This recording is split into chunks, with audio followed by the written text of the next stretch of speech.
তা ঠিক, কিন্তু শুনছি আমাবস্যার রাইতে নাকি নিশিরা গ্রামে নামে, মানুষের গলা নকল কইরা ঘর থাইকা বাইর কইরা নিয়া যায়। তুমি সাবধানে থাইকো। আসসালামু আলাইকুম ভাইজান, কি ব্যাপার আজকে গোরস্থানে যান নাই? ওয়ালাইকুম আসসালাম। আজ গরুস্থানে কাম নাই। খবর পাইলাম পদ্মা দিঘির পানি কমছে, বিশাল বোয়াল আর শোল মাছ নাকি আটকা পড়ছে কাদার মধ্যে। চল আজ মাছ ধরতে যাই। ও রতন, কার পিছে যাস? কার পিছে যাস? যার ছায়া নাই তার পিছে গিয়া কি মরবি? ওইটা তো মানুষ না, ওইটা মায়া। মায়া। আমি করিম, আমি তোর জম। পানিতে নাম, পানিতে নাম কইতাছি। না না ভাইজান, ওইদিকে যাইয়েন না, ওইটা ওইটা তো আপনার মা না। ও ভাইজান, আমারে সাইরা দেন, আমারে সাইরা দেন ভাইজান। ময়না রে, ও ময়না, দরজাটা খোল মা। এই শীতের রাইতে আমার খুব ঠান্ডা লাগতাছে রে মা, আমার একটু ঘরের ভিতর আশ্রয় দিবি মা। এই কে এখানে? এইটা গরুস্থান, কান্নাকাটি করার জায়গা না। এত রাইতে কে আপনি? তুই আমার শিকার কাইরা নিছিলি করি, আইজ আমি তোর সবগুলা আপন মানুষ রে এক লগে শেষ করবো। করিম, ও শেষ হয় নাই। ও যাইবার কালে আমার কানের কাছে ফিস ফিস কইরা বইলা গেছে, সামনের পূর্ণিমায় দিঘির পানি লাল হইব, আর সেই পানিতে করিমের রক্ত মিশব।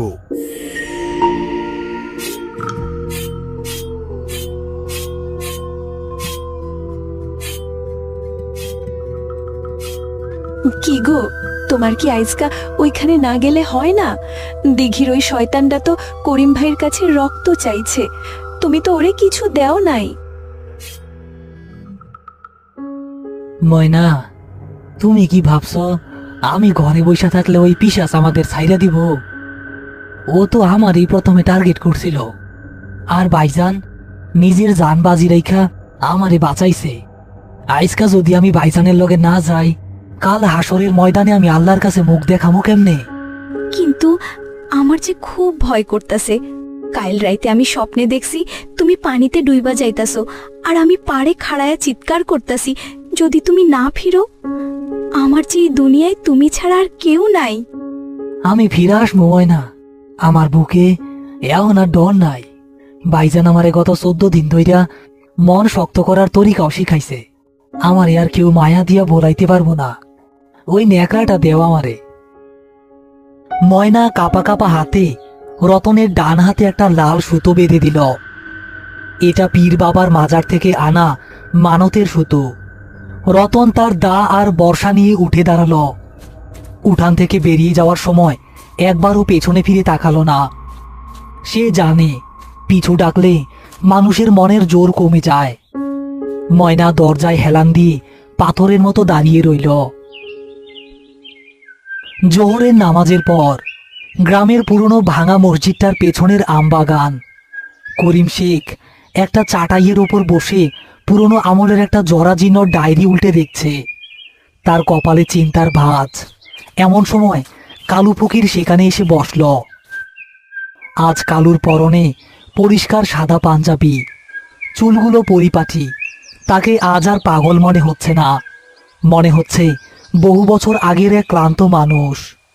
কালু ভাই, আপনার এই রূপ তো আমি জীবনেও দেখি নাই।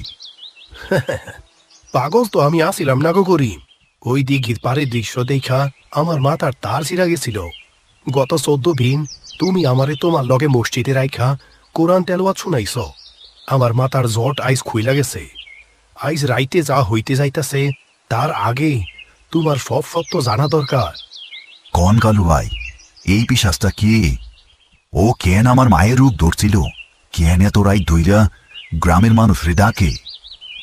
হ্যাঁ, আইজ থাইকা 40 বছর আগের কথা। তুমি তখন জন্মাও নাই। এই গ্রামের নাম করা জেলে আসিল কদমালি। কদমালি সহজ সরল মানুষ আসিল। তার বউয়ের নাম আসিল রহিমা।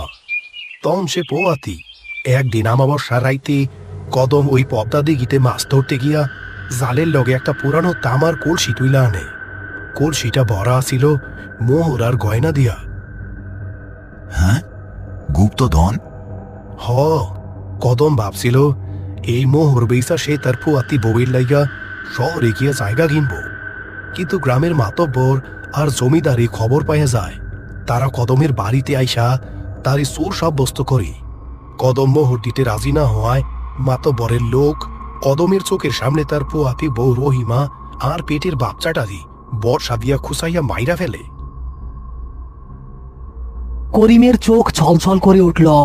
সে অজান্তেই হাতের মুঠো শক্ত করে ফেলল। হ্যাঁ, কদমের চিৎকার ওই রাইতে কেউ শুনে নাই। তারা কদমের হাতে পায়ে ভারী পাথর বাইন্দা জ্যান্ত অবস্থায় ওই পদ্মা দিঘির মাঝখানে ডুবাইয়া মারছে। কদম মরার আগে রক্ত বমি করতে করতে অভিশাপ দিয়া গেছিল। আহ আহ আহ এই গ্রামের কেউ শান্তিতে মরতে পারবি না। আমি ফিরে আসবো। আমার রহিমার মতো তোদের আপন মানুষের গলা ধইরাই আমি তোদের এই দিঘির তলে চাইনা নিমু। তোদের কাউরে ছাড়বো না, কাউরে ছাড়বো না।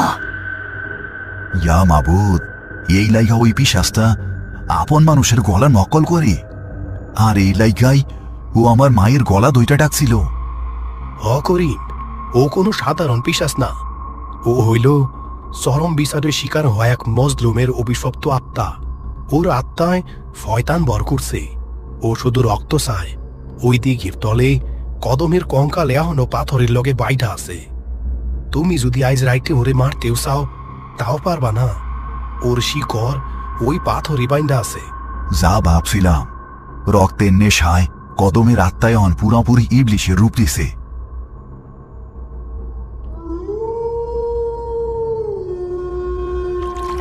পদ্মা দিঘির বিশাল জলরাশি আজ আর কালো বা তেলতেলে নেই। চাঁদের আলোয় স্পষ্ট দেখা যাচ্ছে দিঘির পুরো পানি টকটকে লাল হয়ে আছে, যেন বিশাল একটা রক্তের পুকুর। হঠাৎ দিঘির মাঝখান থেকে পানি ফুটতে শুরু করলো টকবক করে। লাল পানির ভেতর থেকে একটা বিকট পচা গন্ধ বাতাসে ভেসে এলো। গন্ধটা এতই তীব্র যে রতন নাক চেপে ধরল। ঠিক তখনই দিঘির পাড়ের পুরনো শিমুল গাছের ওপর থেকে একসাথে শত শত বাদুড় ডানা ঝাপটে উড়ে গেল। আর সেই লাল পানির মাঝখান থেকে ধীরে ধীরে উঠে আসতে লাগলো বিশাল এক ছায়ামূর্তি। তবে আজ আর সে করিম বা অন্য কারো রূপ নেয়নি। আজ তার আসল রূপ গায়ে শ্যাওলা আর কাদামাখা একটা কঙ্কালসার বিশালাকার শরীর, যার বুকে একটা বড় বর্ষার গর্ত, আর চোখ দুটো থেকে টপ টপ করে লাল রক্ত ঝরছে। বহুরূপী কদম এমন এক কণ্ঠে গর্জন করে উঠল যেন মনে হলো দিঘির পাড়ের মাটি ফেটে যাবে। এই করিম, তুই আইসা পড়ছস। আইস তোর রক্ত দিয়া আমি আমার রহিমার রক্তের বদলা নিমু। তোদের কাউরে আমি জ্যান্ত ফিরতে দিব না। কদম তার বিশাল দুই হাত দিয়ে দিঘির পানি থেকে দুটো বিশাল ঢেউ তৈরি করলো, যা রক্ত বর্ণের জলোচ্ছ্বাসের মতো করিমের দিকে ধেয়ে আসতে লাগলো। রতন, কালু ভাই, আমার পিছে খাড়ান, এক তাও নড়বেন না। করিম তার হাতের মোটা লোহার বর্ষাটা সজোরে মাটির বুকে গেঁথে দিল এবং দুই হাত আকাশের দিকে তুলে ধরল। বিসমিল্লাহিল্লাযী লা ইয়াদুররু মা ইসমিহি শাইউন ফিল আরদি ওয়ালা ফিস সামা। আছড়ে পড়া রক্তের ঢেউটা ঠিক বর্ষার কয়েক ইঞ্চি সামনে এসে যেন কোনো অদৃশ্য কাচের দেয়ালে ধাক্কা খেয়ে দুই ভাগে ভাগ হয়ে গেল। ঢেউয়ের ছিটকে আসা কয়েক ফোঁটা লাল পানি রতনের গায়ে পড়তেই তার মনে হলো বরফের মতো ঠান্ডা কিছু তার শরীর জমিয়ে দিচ্ছে। জলোচ্ছ্বাসটা বের হতে দিঘির মাঝখানে দাঁড়িয়ে থাকা সেই কঙ্কালসার পিশাচ অট্ট হাসি হেসে উঠল। তুই কতক্ষণ আটকাইবি করিম? 40 বছর ধইরা এই দিঘির প্রতিটা ফোঁটা পানিতে আমার রহিমার চোখের পানি আর আমার বুকের রক্ত মিশা আছে। এই পানি তোদের সীমায়া খাইব। পিশাচের শরীর থেকে কালো ধোয়ার মতো অসংখ্য সাপের আকৃতি বের হয়ে দিঘির পাড়ের দিকে ধেয়ে আসতে লাগলো। কালু ফকির দুই হাতে কান চেপে ধরে সূরা ফালাক ও নাস পড়তে শুরু করলো। রতন, সময় নাই। আমি আর কালুবাই বর্ষা আর কোরআনের আয়াত দিয়া পিশাস্তারে পারে উঠতে দিমু না, কিন্তু ওর আসল শক্তি ওই দিঘির তলায়। 40 বছর আগে মাতব্বরের লোকেরা ওর আর ওর বউয়ের হাড্ডি বিশাল এক পাথরের লগে লোহার শিকল আর কাশি দিয়া বাইন্দা ডুবাইছিল। তুই এখন পানিতে ডুব দিবি। এই লাল পানিতে? হরতন, ওই শিকল আর কাশি তোরে কাটতে হইব। শিকল কাটলে কদমের হাড্ডি মাটি থেকে আলগা হইব, আর তার আত্মা দুনিয়ার এই অভিশাপ থেকে মুক্তি পাইব। তুই পারবি না রতন?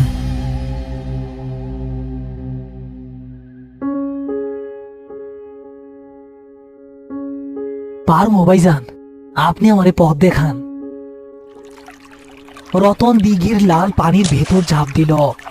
পানির নিচে ঘুটঘুটে অন্ধকার আর জমাট বাঁধা রক্তের মতো আঠালো। রতনের চোখ জ্বলছে, নিঃশ্বাস বন্ধ হয়ে আসছে। সে সাঁতরে নিচের দিকে নামতে লাগলো। চাঁদের ম্লান আলো পানি ভেদ করে নিচে পৌঁছাচ্ছে। হঠাৎ রতনের পায়ে কিছু একটা পেঁচিয়ে ধরল, একটা পচা গলা হাত। রতন ছটফট করে দা দিয়ে কোপ মারল, হাতটা খসে পড়ল। সে আরো নিচে নামল। দিঘির একদম তলদেশে কাদার মধ্যে বিশাল একটা পাথর। সেই পাথরের সাথে মোটা লোহার শিকল আর কাছি দিয়ে বাঁধা দুটো কঙ্কাল, একটা বড় আর একটা ছোট। ছোট কঙ্কালটার পেটের কাছে ছোট্ট একটা শিশুর মাথার খুলি। দৃশ্যটা দেখে রতনের বুকের ভেতর মোচড় দিয়ে উঠল। এই সেই রহিমা আর তার অজাত সন্তান। পানির ওপরের পরিস্থিতি তখন ভয়াবহ। পিশাচটি দিঘির পাড়ে উঠে আসার চেষ্টা করছে। করিম বর্ষা ধরে দাঁড়িয়ে আছে, তার নাক দিয়ে রক্ত ঝরছে। পিশাচের নিক্ষিপ্ত কালো ধোঁয়াগুলো করিমের গায়ে আছড়ে পড়ছে। কালু ফকির একটানা আজান দিচ্ছে।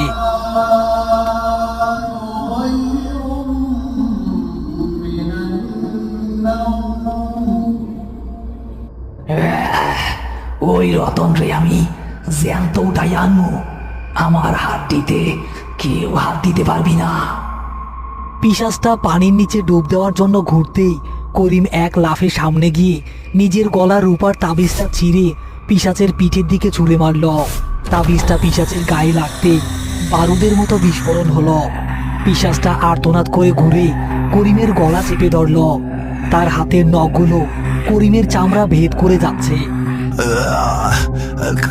কালু ভাই, কদমের গায়ে বাঁধা জানাজার নিয়ত করেন, ওর আত্মারে শান্ত করেন। হে আল্লাহ, এই মজলুম বান্দালে তুমি মাফ করো, ওরে শয়তানের হাত থেকে বাঁচাও। দিঘির তলদেশ। রতনের ফুসফুস ফেটে যাওয়ার উপক্রম। সে কঙ্কালগুলোর কাছে পৌঁছালো, কিন্তু কঙ্কালের হাত দুটো হঠাৎ জ্যান্ত হয়ে রতনের গলা চেপে ধরল। কদমের আত্মা কিছুতেই তার ক্রোধ ছাড়তে চাইছে না। রতন ছটফট করছে, তার চোখ উল্টে যাচ্ছে। হঠাৎ রতনের মনে পড়ল ময়নার কথা, করিমের কথা। সে যদি আজ মরে যায় তবে ময়নাও বাঁচবে না, আর পুরো গ্রামও শেষ হয়ে যাবে। রতন তার সমস্ত শক্তি এক করে মনের ভেতর চূড়ান্ত বিশ্বাস নিয়ে হাতের দাটা তুলল। বিসমিল্লাহির রহমানির রহিম বলে সে পাথরের সাথে বাঁধা সেই পুরনো কাছির ওপর সজোরে কোপ বসালো। 1 কোপ, 2 কোপ, 3 কোপ। হঠাৎ করে কাছি আর শিকলের সবচেয়ে দুর্বল অংশটা কেটে 2 টুকরো হয়ে গেল। রতন পানির নিচের কাছি কাটার সাথে সাথে দিঘির পাড়ে পিশাচটার শরীর পাথরের মতো শক্ত হয়ে গেল। করিমের গলা ছেড়ে দিয়ে সে আকাশের দিকে তাকিয়ে এমন এক আর্তনাদ করে উঠল যা মাইলের পর মাইল শোনা গেল। পিশাচের শরীর ফেটে সাদা আলোর এক ঝলকানি বেরিয়ে এলো। দিঘির লাল পানি বিশাল এক ঘূর্ণির মতো ঘুরতে শুরু করলো। করিম আর কালু ফকির ছিটকে মাটিতে পড়ে গেল। ঘূর্ণির তীব্রতায় দিঘির সমস্ত লাল রং যেন মুহূর্তের মধ্যে ধুয়ে মুছে গেল। পানি আবার আগের মতো টকটকে পরিষ্কার হয়ে গেল। হঠাৎ পানি ফুরে একটা মাথা বেরিয়ে এলো। সেটা রতন। সে হাঁপাতে হাঁপাতে পারে উঠে এলো। তার হাত থেকে দাটা খসে পড়ল। করিম আর কালু ছুটে গিয়ে রতনকে টেনে তুলল। ভাইজান, ভাইজান কাটছি, আমি কাছি কাইটা দিছি। হ্যাঁ, তুই আইজ এই গ্রামের সবচেয়ে বড় বীর রতন। তুই পারছস, তুই সত্যিই পারছস। হঠাৎ দিঘির শান্ত পানির উপর একটা অদ্ভুত দৃশ্য ফুটে উঠল। চাঁদের আলোয় পানির ঠিক ওপরে দাঁড়িয়ে আছে দুটো ছায়ামূর্তি। তবে এগুলো কোনো পিশাচ নয়, একজন সাধারণ গ্রাম্য পুরুষ। তার পাশে মাথায় ঘোমটা দেওয়া এক নারী, যার কোলে একটা ফুটফুটে শিশু। কদমালির মুখ আজ শান্ত, তার চোখে কোনো রক্ত বা ক্রোধ নেই। রহিমা তার স্বামীর কাছে দাঁড়িয়ে করিমদের দিকে তাকিয়ে মৃদু হাসছে। কদমালি তার ডান হাত তুলে করিম, কালু আর রতনকে যেন দোয়া করল।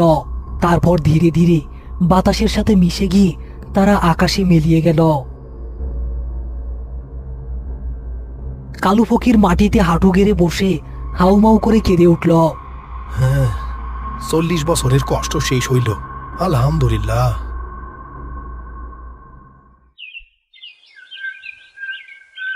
পরের দিন সকাল, রতনের বাড়ির উঠান মিষ্টি রোদে চারদিক ঝলমল করছে। ময়না দরজার কাছে দাঁড়িয়ে এক দৃষ্টি রাস্তার দিকে তাকিয়ে আছে। হঠাৎ সে দেখল বাঁশঝাড়ের ওপাশ থেকে 3 জন মানুষ হেঁটে আসছে। সামনে রতন, তার পেছনে করিম আর কালু ফকির। ময়না আর নিজেকে ধরে রাখতে পারল না। সে দৌড়ে গিয়ে রতনকে জড়িয়ে ধরে ডুকরে কেঁদে উঠল। তুমি ফিরে আইছো, তুমি ফিরে আইছো। আমি জানতাম তুমি ফিরে আইবা। হারে পাগলি, আমি না ফিরা যাই কই? আমার ভাইজান আমার লগে আছিল না। করিম উঠানের এক পাশে রাখা কাঁঠাল গাছটায় হেলান দিয়ে দাঁড়ালো। তার শরীরে কাল রাতের অনেক ক্ষত, কিন্তু মুখে এক তৃপ্তির হাসি। করিম, বিলকি তো শান্ত হইল। গরু স্থানে এখন কি আর আগের মতো শান্তি লাগবো? হ্যাঁ, গোরস্থানের মোর্দার চেয়ে জ্যান্ত মানুষের লোভ আর নিষ্ঠুরতা বেশি ভয়ঙ্কর কালু ভাই। কদমের আত্মা তো মুক্তি পাইছে, কিন্তু দুনিয়াতে তো এমন আরো অনেক কদম আইজ অবিচারের শিকার হইতেছে। যতদিন মানুষের মনে শয়তান থাকবো, ততদিন নিশিরা সুযোগ পাইব। তবে আমরাও তো আছি, তাই না রতন? হ ভাইজান, যতদিন জান আছে শয়তানের লগে লড়াই চলবো। পদ্মা দিঘির পানি আজও চাঁদের আলোয় চিকচিক করে। তবে গ্রামের কেউ এখন আর সেখানে রাতের বেলা ভয় পায় না। আমাবস্যার রাতে আর কেউ পরিচিত গলায় নাম ধরে ডাকে না। রতন আর করিমের সাহসিকতার গল্প আজ গ্রামের প্রতিটা মানুষের মুখে মুখে ঘোরে। তবে তারা একটা কথা ভালো করেই জানে, অন্ধকারের পিশাচের চেয়ে মানুষের ভেতরের পিশাচ বেশি ভয়ঙ্কর। অবিচার আর নিষ্ঠুরতা যেখানে জমা হয়, শয়তান সেখানেই তার বাসা বাঁধে। তাই নিজেদের মনকে পরিষ্কার রাখুন, আর ডাক দিলেই সাড়া দেওয়ার আগে 3 বার ভাবুন, ডাকটা কি আসলেই কোনো মানুষের, নাকি আপনার পরিচিত কারোর গলা নকল করছে অদৃশ্য কোনো সত্তা। পরবর্তী ভিডিওর জন্য অপেক্ষা করুন আর দেখতে থাকুন বালুগাই বাংলার এমন আরো অসাধারণ সব ভিডিও।